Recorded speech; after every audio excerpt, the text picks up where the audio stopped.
Hello, everyone. My name is Tim B. Green, and this is Crush It Club, episode 25. Emotion is faster than reason. So the quick and dirty neuroscience lesson on this is very simple. Distance matters in your brain, and your amygdala, which is, I think, pretty much at the brain stem, the top of the brain stem. It's an ancient part of your brain, and there's a good reason for that. When there's a bear suddenly appears and you have very little time to make a decision, your emotion, your fear serves you better for your survival.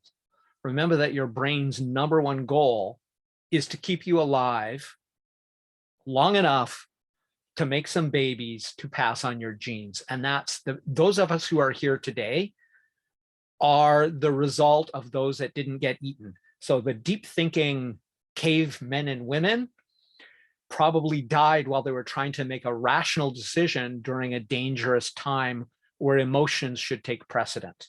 That is, make a decision, you might die, but if you wait around trying to figure this out using the thinking slow system 2, you are going to die because you don't have time to make that kind of a decision. That's the reason neurologically, those of us who didn't die, or more accurately, those of us whose ancestors didn't die, which led to us, still have that thing in place. It's probably the distance between the amygdala and other regulatory parts of the brain. I don't know exactly which ones without looking them up. That basically says emotion will take priority over reason. And this is a really important insight for marketing, but also for your personal life. Now, there is also insight in this from Buddhism, though this isn't, our awareness isn't the vehicle. We are not our body, so our awareness is separate from our body. I don't believe that, and there's no evidence that can prove that. So going back to it, what this means, though, is, say, an example for the Buddhist insight to that is, I feel angry, happy, sad, confused. The important word there is actually feel, because what you feel is not what you are. I am angry is like that Disney movie with all the emotional characters, right? The characters that represent emotions. Of course, I can't remember the name of it now. That movie is kind of like how people think about they confuse the vehicle, our awareness, with what we are. I was not angry yesterday. I felt angry yesterday. I was not frustrated yesterday. I felt frustrated yesterday. So I am Tim, who is feeling frustration and anger. So this came about because I had to do my homework to get on for a 15-minute coaching session with my coach and mentor who helps me with all the internet, IP, DNS, all that crap that I hate and I don't want to have anything to do with, but I need to learn. So by the time I got on a call with her, she said, "How are you doing?" It's like, "I'm just pissed off. I want to smash my computer." She's like, "Oh, well, that's no good. Let's talk about that." So just by coincidence, she's also a counselor, but we didn't get into a tearful session. Here's the way it went. It was like, "Okay, I understand your frustration, Tim. Let's talk about what we can do to solve it." It didn't bring me all the way down, but ironically, all the things I was frustrated about because I didn't know the software, because the mail templates, this was for an email sequence in an autoresponder, didn't make sense to me. There was no clear differentiation for me in the difference between the template and the example. So it looked like one email. I was like, what does this have to do with the other? These two don't go together. They don't match. Because I was in that emotional state, which is abused mostly by neuroscientists trying to sell products, they generalize the amygdala hijack, which is the inability to reason or act. On the extreme end, it's literally frozen with fear. But on that continuum, an amygdala hijack is when the amygdala has taken over and compromised seriously your ability to reason. That isn't somebody says something and you don't like it and you're a little bit pissed off. That is not an amygdala hijack, despite the fact that people will tell you that.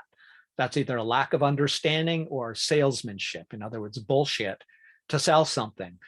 So, but there is a continuum of that insofar as, because I was frustrated, emotional, felt stupid about what was going on and frustrated, I couldn't see what in a calm state like today, in a calm state like today, when I was meditating, I went, oh, okay, this email about the FAQ, about the frequently asked questions, I can't use these questions as they are, but I can make a different version of them because it has to be true. If it's not true, I won't do it. And fortunately, one of the reasons I like my mentor is she feels strongly and is data-based that that is also true. If you lie to your customers, if you deceive your customers, you will get caught. You might sell products in the short term, but you are going to compromise yourself, your business in the long term, and nobody will eventually do business with you, or few people.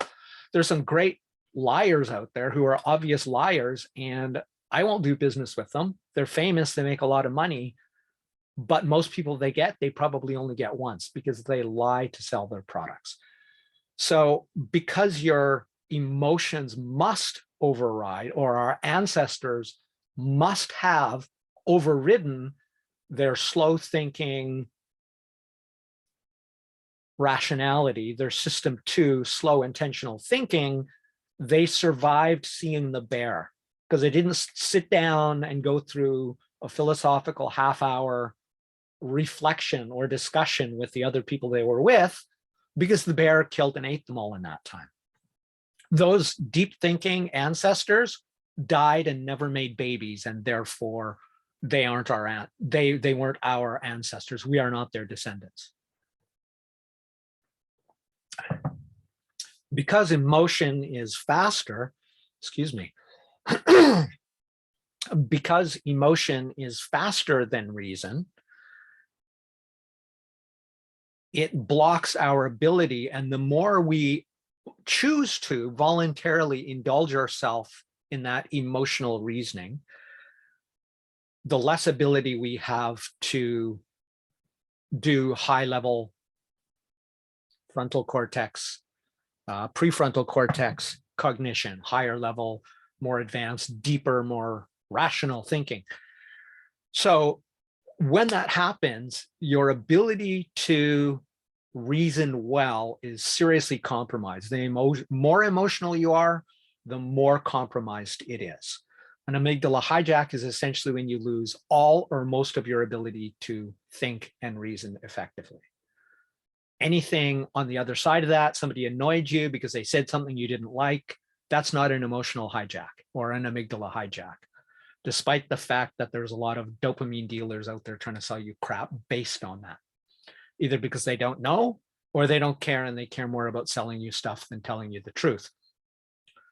So when you get emotional, this is the time to, as the author of Getting to Yes with Yourself said, step out onto the balcony or go to the balcony.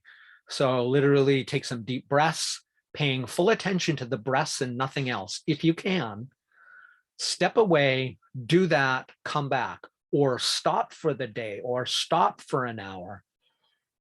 Because trying to hammer at it as I did yesterday, it was like 10 hours of getting almost nothing done and hating what I did and not wanting to do it ever again. So when you get emotional, recognize that emotion is what you're feeling, not what you are. Take a step back, literally take some deep breaths. Come back to it now. And if you still feel frustrated, come back to it in half an hour or tomorrow. Emotion is faster than reason, and it will screw up our relationships, our business, our reasoning, and our success if we choose to let it. My name is Tim B. Green. This has been Crush It Club episode 25. Emotion is faster than reason. Bye for now.